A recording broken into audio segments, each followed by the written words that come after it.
कोई भी परेशानी आती है, कोई भी तकलीफ आती है, तो हमें पहले ये ध्यान देना है कि हमारा परिचय क्या है।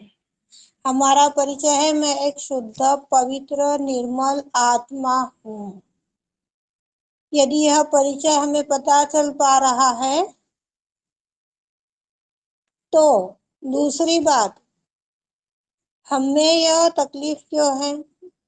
मैं केवल एक शुद्ध पवित्र आत्मा हूँ, इतना कहने मात्र से आपके अधिकतर विकार खत्म हो जाते हैं।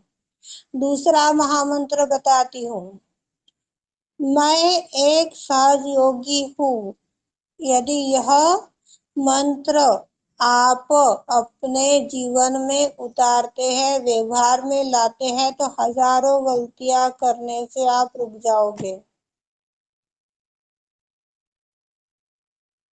सहयोग में आकर के आज भी हम कई गलतियां करते हैं, सही गलत का हमें पता नहीं होता है, फिर परेशान हो जाते हैं। तो इसमें यदि आप इस तरह की आदिशक्ति से बातें करते हो, वार्तालाप करते हो, बहुत फायदा होता है। आप अपने जीवन काल से इस तरह से इस बात को समझ पाओगे। सभी ध्यान समझने का प्रयास कीजिएगा और दूसरों के साथ बांटिएगा जरूर, खुद तक मत रखिए। आज पता चला है तो आज ही दूसरों को बोल दो, ताकि आपके दिमाग में वो फिट रह पाए। आप अपने घर में कोई हमारा भाई हो चाहे बहन हो, अकेला बैठा है, सोच लीजिएगा, देख लीजिएगा अपने जीवन काल में अकेला बैठा है, किसको फोन लगाऊं, टीवी देखूं क्या, मोबाइल देखूं क्या, पड़ोसी के घर जाऊं क्या, दोस्त से मिलकर आऊं क्या, इस तरह की कितनी सारी चीजें अपने साथ में होती है और हम करते भी है। अरे अकेली हूँ, बोर हो रहा है, चलो थोड़ा सा सो लेती हूँ, थोड़ा टीवी देख लेती हूँ, किसी के घर चली जाती हूँ। इस तरह का आचरण हम सभी का रहता है। फिर ध्यान के समय ही हम यदि हमारे माँ के पास जा रहे हैं, तो क्या हमारे माँ को अकेले अच्छा लग रहा है? हमने कल ही यह बात ध्यान में ली थी कि हम हमारी आदिशक्ति श्री माता जी के इकलौते वारिस हैं। किसी भी व्यक्ति के अंदर दो कुंडलनियां नहीं है, एक ही कुंडलनी है और एक कुंडलनी के आधार पर एक ही शरीर की रचना हुई है, दो शरीर नहीं हुए हैं।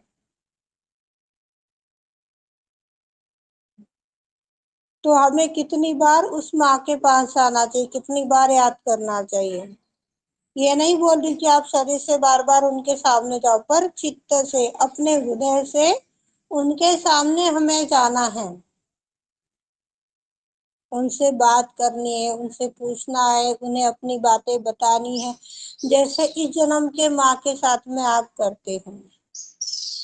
अपने बहनों को अपनी बात बताते हो, अरे आज मेरे साथ ऐसा हुआ, वो वहां गए, फिर इसका ये बच्चों का वो पड़ोसन ने ऐसा किया, उसने वैसे किया।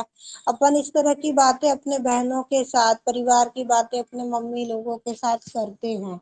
सेम थिंग वही का वही कॉपी पेस्ट हमारी आदिशक्ति माँ निर्मला के साथ हमें करना है। क्यों? क्योंकि हमारी आदिशक्ति श्री माता जी गौरी कुंडली 84 लाख योनियों से हमारे साथ है। इस जन्म के माँ के प्रति हमारा इतना कर्तव्य है, इतना अधिकार है, इतनी जिम्मेदारी है, तो 84 लाख योनियों से जो हमारी माँ बने आ रही है, उसके प्रति हमारी कितनी जिम्मेदारियां होनी चाहिए, कितना ख्याल हमें रखना चाहिए, यह चीज आप सभी को समझनी है। हृदय से जाइए, चित्त से जाइए, पर माँ के करीब जाइए, उन्हें अपना हर एक बात का ब्यौरा दीजिए, हर एक बात का डिसीजन मांगिए, हर एक सॉल्यूशन लीजिए। गणेश बड़े प्रसन्न होंगे। जय श्री माता जी दीदी। हाँ रीता जी। दीदी कल मैंने माँ से प्रार्थना की, मेरी मम्मी बैठती है मेरे पास, माँ के साथ ध्यान करती है। उनको ना दांत में प्रॉब्लम हो गई थी कल। खाना खा ली, उसके बाद 11 बजे रात तक सोई नहीं थी। उसके बाद मम्मी के पास गए तो मम्मी बोली मैं सो नहीं पा रही, मेरा दांत दिख रहा। मैं माँ से प्रार्थना की और माँ का बंधन डाल दिया। माँ आज खाना भी खाई और रात में अच्छा से सो भी गई दीदी। धन्यवाद श्री माता जी। कल जय हम श्री सभी कल हम सभी ने जाना था कि हमें ज्ञान होना चाहिए। सहज मार्ग से हम किस तरह आगे बढ़ते हैं। पूर्ण ज्ञान को प्राप्त करना चाहिए, ये कल हम सभी ने जाना था। किसी चीज को पढ़ने की आवश्यकता नहीं है। जरूरत है तो जब कुंडली उठेगी तो सारा ज्ञान हमें प्राप्त हो जाता है। यहाँ पर बहुत सुंदर प्रार्थना श्री माँ ने चित्त में लाई है, सभी बोलिएगा। श्री माता जी, जो ज्ञान आपने ग्रंथों में, पुराणों में, अपने वाणी में प्रदान किया है और जो ज्ञान अभी तक विकसित ही नहीं हुआ है, वह ज्ञान इस संत आत्माओं के माध्यम से जागरूक करा दीजिए। जो चीज, जो बात हमने ग्रंथों में नहीं सुनी,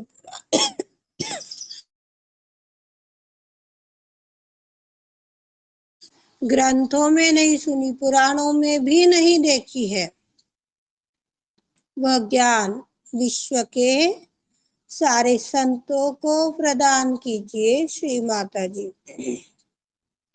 यह चीज सभी को मांगनी चाहिए। इसे हमारा अनहद जो है ये खुल जाता है। शून्य शिखर पर उस ईश्वरीय शक्ति का अनुभव होने लगता है, उस प्रेम की अनुभूति होने लगती है। जब यह प्रेम की अनुभूति होती है तो वह दिव्य शक्ति के रूप में कार्य करती है। इसे ही परम चैतन्य कहा गया है। जब परम चैतन्य में हम एकाकार हो रहे हैं, परम चैतन्य से सारे कार्य हो रहे हैं, तब जितनी भी तुच्छताएं हमारे अंदर की है, जितने भी षड्रूप है, जितने भी उपाधियां है, वह अपने आप समाप्त हो जाएंगे।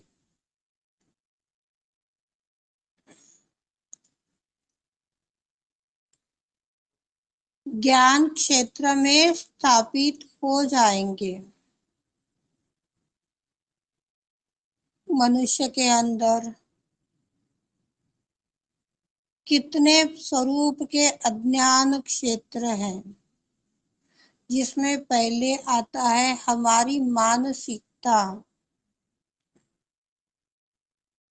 हमें अपनी मानसिकता से परे उठना है, अपने मन की माध्यम से हृदय को जानना है। अब जानने का मतलब प्रतिक्रिया करना नहीं है। हम तुरंत प्रतिक्रिया करने लग जाते हैं, तो जो व्यक्ति प्रतिक्रिया करता है उनके भी वाइब्रेशन चले जाते हैं। क्रिया प्रतिक्रिया सुनीता जी नहीं करनी है।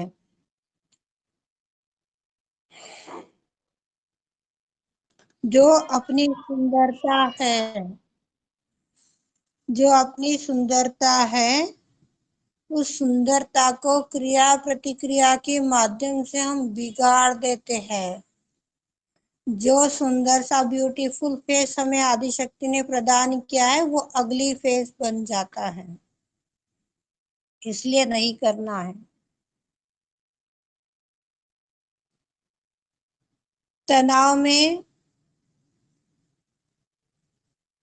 बैठे हैं, तो आनंद कहाँ बचा हुआ है?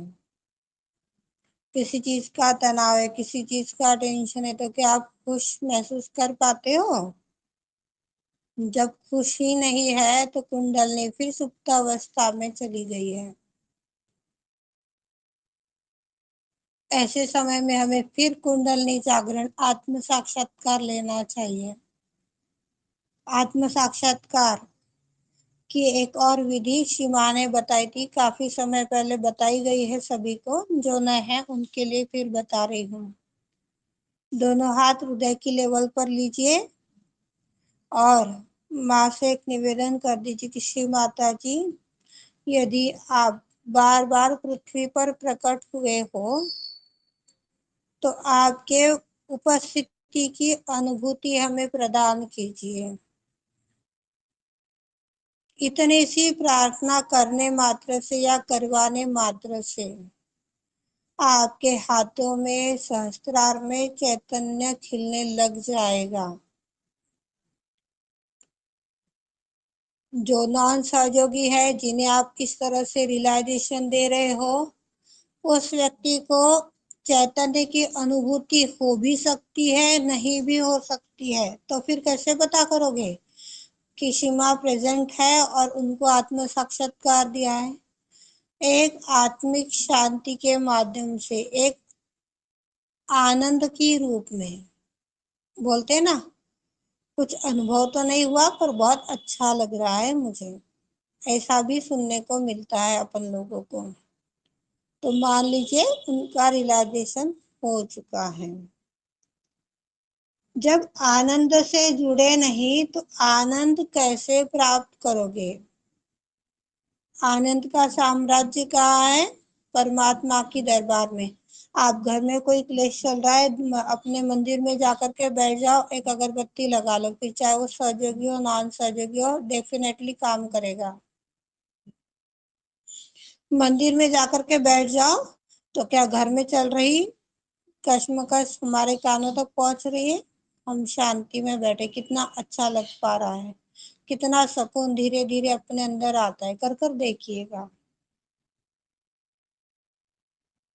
जब यह चीज हमारे अंदर जन्म ले लेती है तो मुख्य स्रोत से हम एकरूप होते हैं। मुख्य स्रोत क्या है?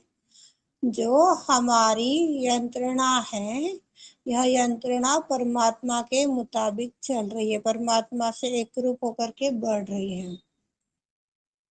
यह जो यंत्रणा शरीर रूपी यंत्रणा है, इस शरीर रूपी यंत्रणा का हमें गुलाम नहीं बनना है, बल्कि इस शरीर रूपी यंत्रणा को अपना गुलाम बनाना है।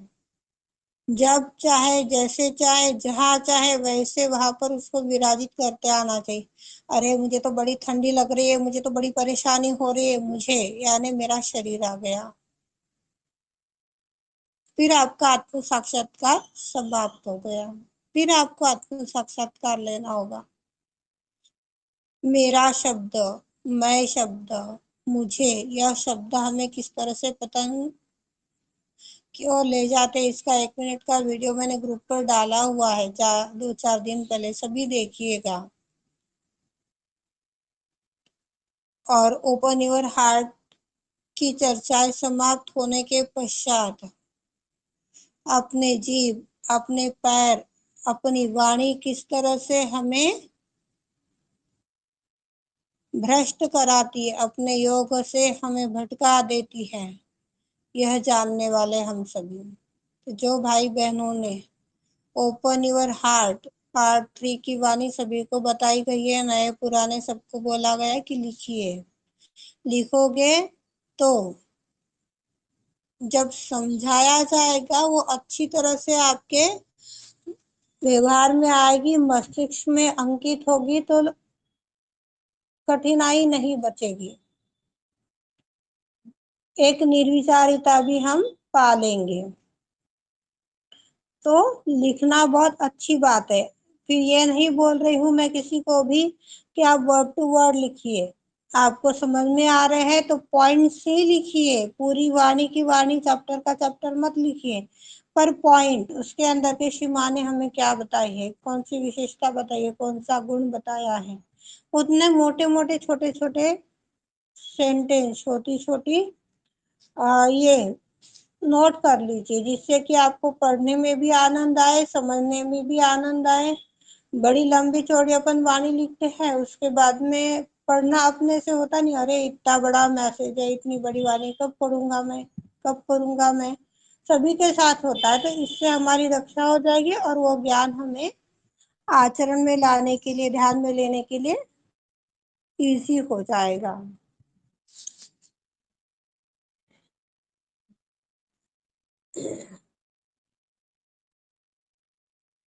हर पल, हर क्षण सोचते रहना, क्रिया प्रतिक्रिया करना, इसके लिए उसके लिए, इस तरह की यदि घटनाएं चल रही है तो हमें आत्म साक्षात्कार की घटना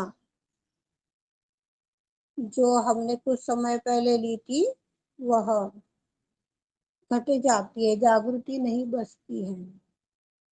इसी के माध्यम से हम खुद को जान सकते हैं। यदि हम आत्म साक्षात्कार में बने हुए हैं तभी हम खुद को जान सकते। शिवा ने बोला ना, खुद को जानो, खुद को पहचानो, उसके आधार से दूसरों को जानो। किसी का कोई चीज अलग नहीं है, किसी की कोई चीज बदल नहीं है। फर्क इतना है, किसी के साथ 2 दिन पहले वो घटना घटती है, किसी के जीवन काल दिन बाद में वह जाती है। फर्क इतना ही है, पर होता सभी के साथ एक जैसा है।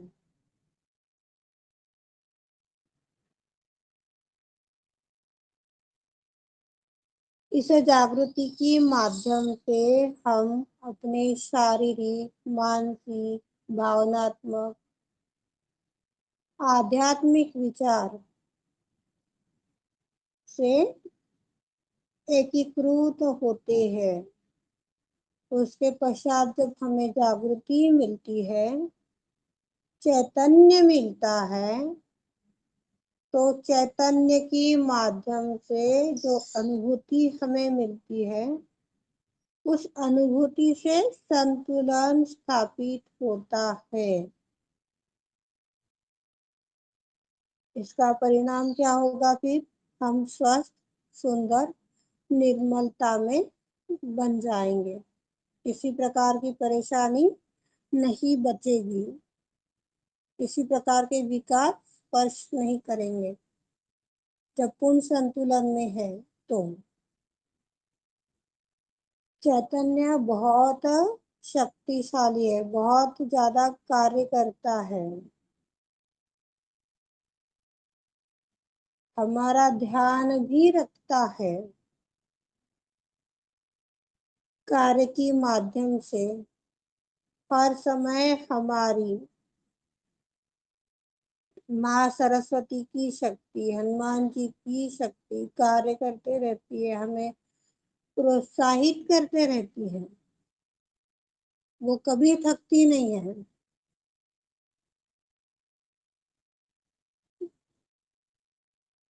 कौन बताएगा? महाकाली, महालक्ष्मी, महासरस्वती कब जागृत होती है? कौन बताएगा? महाकाली, महासरस्वती ही क्यों बोलते हैं? क्या है इसका अर्थ?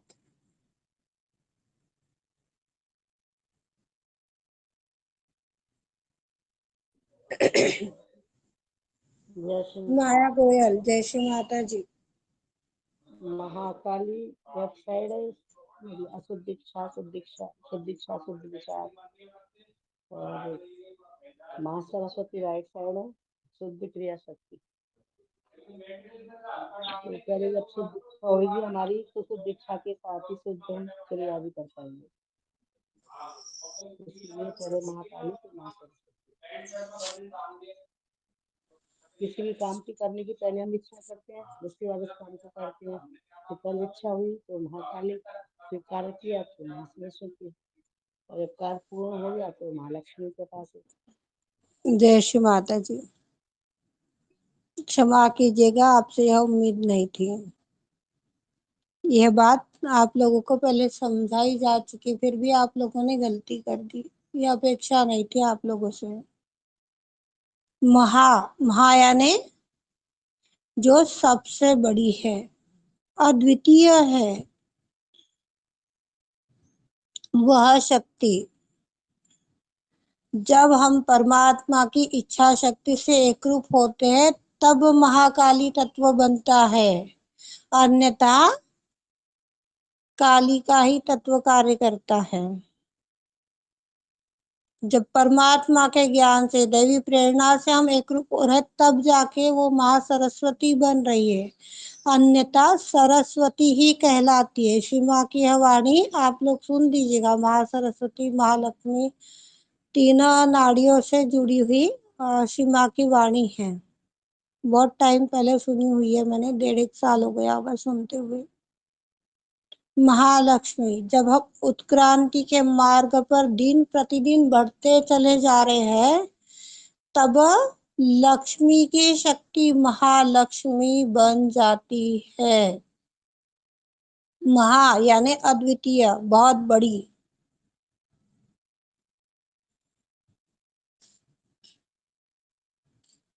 आया क्या याद? बताया था ना। जितने भी 1 साल पुराने सहयोगी है वो बताइए यहाँ पर जो प्रेजेंट है। अनीता दीक्षित, सरिता बताया यादव। था दीदी, पर भूल जाते हैं। भूलने के लिए नहीं कर रहे हैं माया दीदी, अपन ध्यान में लेना है। जब अपन आज कोई चीज ध्यान में ले रहे हैं और दूसरों तक उसको कार्यान्वित करवा दे रहे हैं ना, तो याद हो जाती है। यही रीजन है कि आप लोगों को बार बार बोला जाता है। आप शेयर कीजिए, बोलिए, बताइए। मैं भी भूल जाती हूँ, मेरे को भी पूरी चीजें याद नहीं रहती है, पर ये बार बार बताने के माध्यम से, या कोई सिचुएशन, जैसे अभी महाकाली का टॉपिक निकल रहा है, महालक्ष्मी का टॉपिक निकल, कुंडली अपने आप सस्त्रार में आई और वह बोल पड़ी। आज 1-1.5 साल पहले यह टॉपिक हो चुका है अपना, तो हमें बांटते चले जाना है। जो भी आज फर्स्ट टाइम ज्वाइन किए हैं या जो भी ज्ञान आप लोगों ने अर्जन किया है ना, उसको दूसरों तक। ये मत बोलिएगा कि प्रीति दीदी ने बताया। आज श्री माता जी ने है ना ऐसे ऐसे ज्ञान दिया है और मुझे मन किया कि चलो तुझे बता दूं, तो मैंने कॉल कर लिया। इस रूप से बताइए। सभी के अंदर सीमा विराजित है, कर्ता, कर्विता, भोक्ता, सुनने वाली, बोलने वाली, करने वाली, सब वो है। पर जब हम मैं के ऊपर आ जाएंगे, किसी शरीर के ऊपर आ जाएंगे, प्रीति दीदी ने बोला है तो बात गई भैंस पानी में। ये मत करना कोई भी। यह भी हमारे दुखों का कारण है।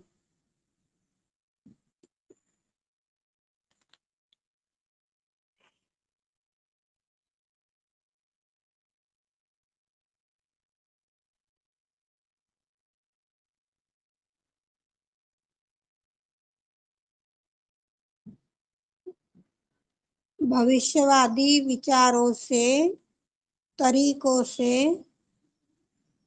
हम पीड़ित हो जाते हैं। जब इस तरह की पीड़ाएं हमारे अंदर लग जाती है तो चिकित्सक बाहर जाके बात करो। चिकित्सक, वैज्ञानिक भी नहीं जान पाते कि हमें क्या हो रहा है। दवाइयों पे दवाइयां खाते चले जाते हैं और ठीक होने का नाम नहीं रहता। फिर वो दवाइयों का साइड इफेक्ट अलग हमारे बॉडी पर पड़ जाता है और नया विकार निकल के आ जाता है।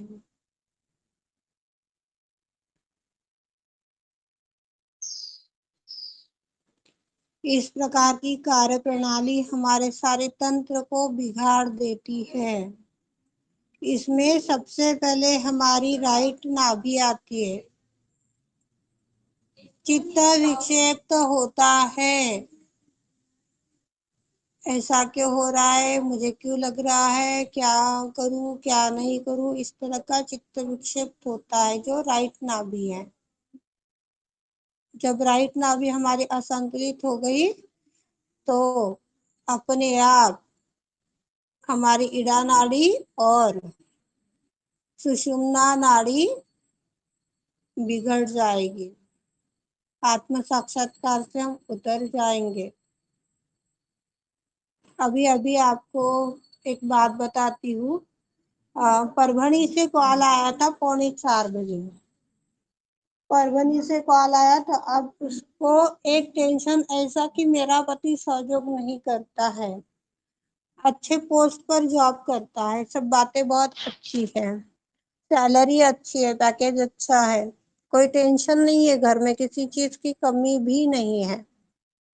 पर किसी ने बोल दिया ट्रीटमेंट कर लो, किसी ने बोल दिया कि तेरे साथ में है ना ये गलत व्यवहार कर रहा है, ये तुझे भटका रहा है, ये तुझे फुसला रहा है, ये तुझे मार देगा, इस तरह के कुछ शब्दों का प्रयोग हुआ है उस सहयोगी आत्मा के साथ।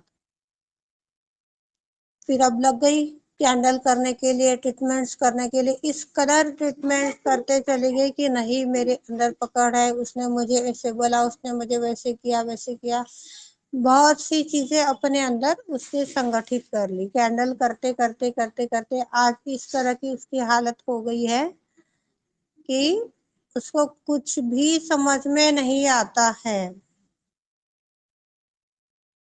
उचित क्या अनुचित क्या, क्या करना चाहिए, क्या बोलना चाहिए, क्या सुनना चाहिए, किसको सुनना चाहिए, कुछ भी समझ में नहीं आता है। बस उन्होंने बोल दिया तो वो सही ही बोल रहे, काय पर से सही बोल रहे। एक सहयोगी होने के नाते हम सभी को समझना चाहिए सामने वाला व्यक्ति कौन सी बात सत्य बोल रहा है, कौन सी बात असत्य बोल रहा है, इसका पड़ताला हम सभी को करते आना चाहिए।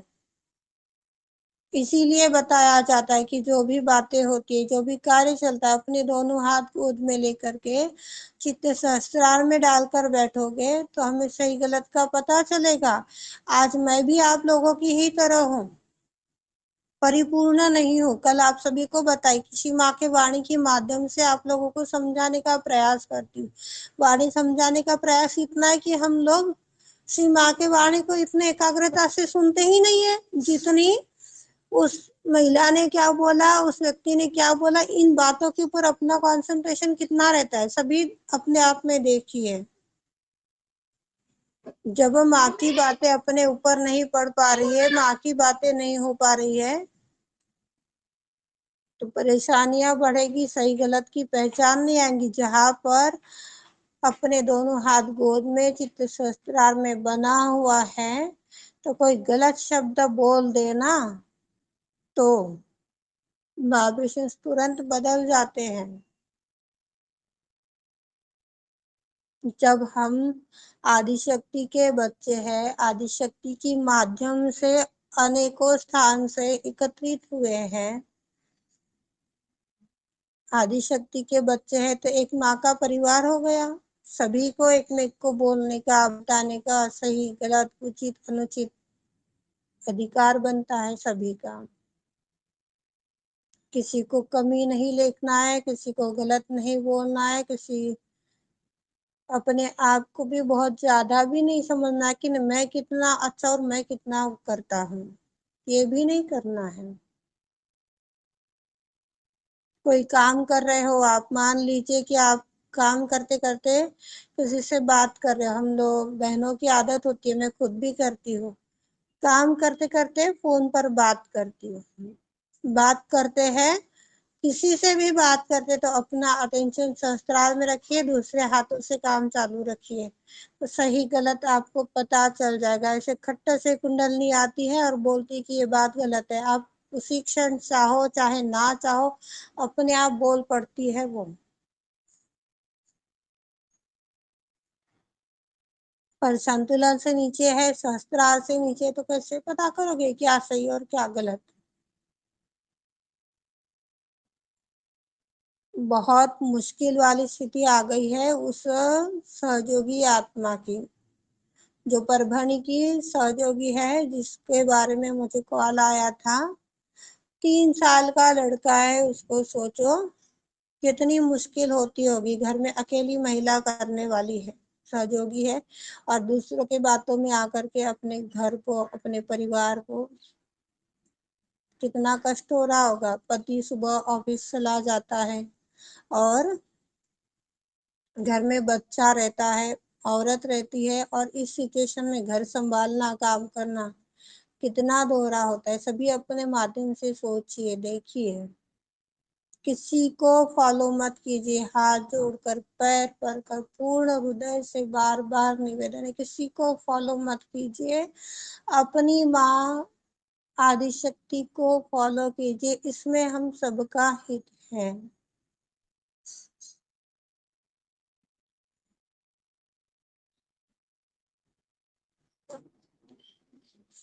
आज की चर्चा को यहीं पर विराम देते हैं। सभी सामूहिक प्रार्थना बोलते हैं, फिर समापन करते हैं।